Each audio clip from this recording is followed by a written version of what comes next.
Haweeneydan waxa ay dhashay 44 carruur inta aysan gaarin da'da afartameeyada. Kaligeed ayay korisaa dhammaan. Tani waa safar haweeney kaligeed halgamaysa, balse way diiday in arrinka kaligeed lagu soo koobo. Waxaynu safar u galaynaa Uganda si aan ula kulanno iyada iyo carruurteeda. Shakal la'aan safarkan wuxuu noqon doonaa mid xiiso leh. Waxa aan ka soo gudbay xuduudka Kenya iyo Uganda. Kadib waxa aan galay dukaan yar sababtoo ah roob ayaa da'aya. Kadib waxaan la kulmi doonaa saaxiibkay maxalliga ah oo garanaya meesha laga helo Mama Uganda. Ani iyo Hirid waxaynu joognaa suuq u dhow magaalada Mama Uganda. Waxaynu soo qaadi doonaa alaab iyo sahay Mama Uganda. waxaanu helnay laftiil oo hilib lo'aada. Maxaad qabanaysaa? Waxaan eegayaa inuu yahay basal iyo in kale. Ugu dambayn waxa aynu helnay gurigeeda. Waxaan kuu soo qaadnay sokor, hilib iyo saliid cuntada iyo digir. Aad ayay ugu faraxsan tahay cuntadan sababtoo ah qoyskan cuntadan wuxuu hay karaa muddo ku dhow 2 bilood. Waxa aan la yaabay in dhammaan carruurtani ay yihiin carruurteeda. Ma adiga qorsheeyay inaad carruurtan yeelato? Maya, wax walba waxay ahaayeen qorshe Alle. Waan ku faraxsanahay. Ma adag tahay korinta carruurtan intaan leeg?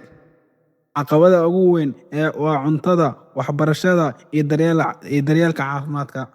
Sheekada Mama Uganda waa mid murugo leh sababtoo ah waxaa lagu guursaday iyadoo jirta 12 sano, waxayna dhashay ilmaheedii ugu horreeyay iyadoo jirta 13 sano. Waxaan rabaa inaan ogaado sababta ay u dhashay intaasoo carruur ah. Dhakhaatiirtu waxay ogaadeen inay qabto xaalad caafimaad oo keeni karta inay hal mar soo saarto ugxan badan. Taasina waxay sababtay inay uur badan yeelato. Goormaad dhashay ilmaheedii ugu horreeyay? Markii aan jiray 13 sano.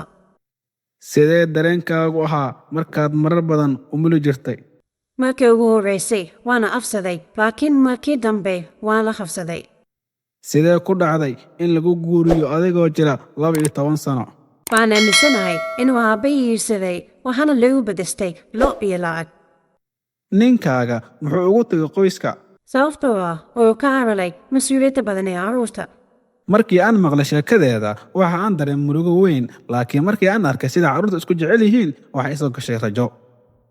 Mama Uganda ayaana tustay gurigeeda. Waxayna noo sheegtay in qolalka ay ciriiri ku yihiin halkii qolna ay ku kulmaan ama ay seexdaan in ka badan 9 carruur ah. Markii ay cuntada karinaysay waxaan la fadhiistay qaar ka mid ah wiilasheeda. Waxaan weydiiyey waxay rajaynayaan inay noqdaan mustaqbalka. Wuxuu igu jawaabay mustaqbalku waxaan noqon doonaa injineer. Waxaynu nahay walaalo, marna waan dagaalanaa marna waan heshiinaa. Kadib wuxuu u tusay ganacsigiisa yar ee PlayStation-ka. Dadka waxay bixiyaan lacag si ay ciyaaraha ugu ciyaaraan. Lacagtaasna waxaan ku caawiyaa qoyskayga. Markii dambe waxa aan booqday maqaayadda yar ee Mama Uganda. Ganacsigan yar ayaa ka caawiya inay daboosho qayb ka mid ah qarashaadka qoyska. Markii la gaaro waqtiga cashada, dhammaan carruurtii ayaa isugu timid hal meel. Waxaan la diyaariyey cunto aad u fara badan si qof walba uu wax u helo. In ka badan nus saac ayay ku bixisay inay quudiso carruurteeda intaysan iyada wax cunin. Sidee dareenkaagu yahay markaad aragto carruurtaada oo faraxsan? Aaday oo faraxanaa maxaa yeelay farxandooda waa farxandooda. Maxaad kula talin lahayd hooyooyinka kale? Ilmo walba wuxuu mudan yahay jacayl iyo daryeel. Xitaa haddii aabbuhu ka tago waa inaad carruurtaada ilaalisaa. Kadib markii waqti aan la qaatay qoyskan, hal shay ayaa ii caddaatay. Mama Uganda maahan oo keliya haweeney dhashay 44 carruur ah. Waa geesiyad, waa halgamaa, waa tusaale nool oo muujinaya awoodda jacaylka hooyada.